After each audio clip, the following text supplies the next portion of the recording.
कभी सोचा है कि अच्छी पढ़ाई और दिन रात की मेहनत के बाद भी पैसा हाथ में टिकता क्यों नहीं? अंकुर वारिकू की किताब मेक एपिक मनी इसी एक बड़े सवाल का जवाब देती है। और ये किताब ना खास तौर पर उस पीढ़ी के लिए है जो सोशल मीडिया के जमाने में बड़ी हुई है। तो चलिए इसके नए फाइनेंशियल ब्लूप्रिंट को समझते हैं। तो ये कहानी शुरू होती है खुद लेखक के अपने अनुभव से। सोचिए, उन्होंने वो सब कुछ किया जो हमें सिखाया जाता है। अच्छी पढ़ाई की, शानदार नौकरी पकड़ी, खूब मेहनत की, लेकिन नतीजा जीरो। नतीजा था पैसों की तंगी और गहरी निराशा। ये सिर्फ एक लाइन नहीं है, ये एक कड़वी हकीकत है। ये उस पल की कहानी है जब आपको एहसास होता है कि आपकी सारी मेहनत और आपके बैंक बैलेंस में कोई कनेक्शन ही नहीं है। और सच कहूं तो आज बहुत से लोग इसी फीलिंग से गुजर रहे हैं। तो फिर गड़बड़ कहाँ है? प्रॉब्लम है इस पुराने पारंपरिक ब्लूप्रिंट में। देखिए, ये हमें पैसा कमाने की रेस में दौड़ाना तो सिखाता है, लेकिन ये कभी नहीं सिखाता कि दौलत कैसे बनानी है या उस कमाए हुए पैसे को अपने लिए काम पर कैसे लगाना है। और यहीं से लेखक हमें इस किताब की सबसे ज़रूरी बात पर लेकर आते हैं। हमारी फाइनेंशियल सक्सेस में सबसे बड़ी रुकावट जानकारी की कमी नहीं है, बल्कि वो पुरानी सोच, वो मान्यताएं हैं जिन्हें हम सच मानकर बैठ गए हैं। ये मान्यताएं जंजीरों की तरह हैं जो हमें आगे बढ़ने ही नहीं देती। जैसे ये सोचना कि अरे मिडिल क्लास लोग अमीर नहीं बनते, या पैसा वैसा समझना तो बहुत मुश्किल काम है। असल में ये विचार हमारी फाइनेंशियल ग्रोथ को शुरू होने से पहले ही खत्म कर देते हैं।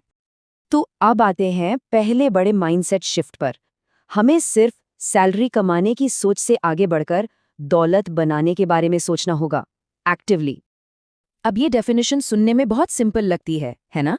लेकिन ये हमारे सोचने का पूरा तरीका बदल सकती है। भूल जाइए कि आपके पास क्या है, बस एक सवाल पूछिए, क्या वो चीज़ आपकी जेब में पैसा डाल रही है? अगर हाँ, तो वही आपका असली एसेट है। तो फिर इस नई डेफिनेशन के हिसाब से सोचिए, क्या एक कार एक एसेट है? जरा सोचिए इस पर, क्योंकि इसका जवाब हमारी आम सोच को बिल्कुल चैलेंज करता है। क्या यह आपकी जेब में पैसा डाल रही है या निकाल रही है? जवाब है नहीं। एक कार एक देनदारी है, एक लायबिलिटी। क्यों? क्योंकि उसकी कीमत हर दिन कम हो रही है और उसकी मेंटेनेंस पर लगातार पैसा खर्च हो रहा है। वो आपकी जेब से पैसा निकालती है, डालती नहीं। और यहीं से हम अगले बड़े आइडिया पर आते हैं। अपने दिमाग से कमाओ, अपने समय से नहीं। असली दौलत वो है जो आपके समय के बदले नहीं आती। देखिए, एक तरफ है एक्टिव इनकम, मतलब आप अपना समय देते हैं और उसके बदले पैसा कमाते हैं। ये एक पहिए में दौड़ने जैसा है। और दूसरी तरफ है पैसिव इनकम, यानी आप एक ऐसा सिस्टम बनाते हैं जो आपके लिए पैसा कमाता है, तब भी जब आप सो रहे हों। हमारा गोल है इस पहिए से उतरकर ऐसा सिस्टम बनाना। चलिए अब जरा खर्चों की बात करते हैं। किताब कहती है कि बजटिंग का मतलब कंजूसी करना नहीं, बल्कि आज़ादी पाना है। ये एक तरीका है जिससे आप बिना किसी गिल्ट के अपने पैसे को एंजॉय कर सकते हैं। इसे अपने पैसों का गूगल मैप्स समझिए। ये एक बहुत ही सिंपल रूल है। आपके टैक्स के बाद की इनकम का 50% आपकी ज़रूरतों पर, 30% आपकी इच्छाओं पर और सबसे ज़रूरी 20% आपकी सेविंग्स और इन्वेस्टमेंट में जाना चाहिए। और यहाँ एक बहुत ही कमाल का ट्विस्ट है। जब भी आपकी इनकम बढ़े, कोई इंक्रीमेंट या बोनस मिले, तो इस रूल को पलट दीजिए। उस बढ़ी हुए इनकम का सबसे बड़ा हिस्सा यानी 50% सीधा इन्वेस्टमेंट में डालिए। ये तरीका आपको लाइफस्टाइल इन्फ्लेशन से बचाता है और आपकी दौलत को तेजी से बढ़ाता है। लेकिन ये सब हम कर क्यों रहे हैं?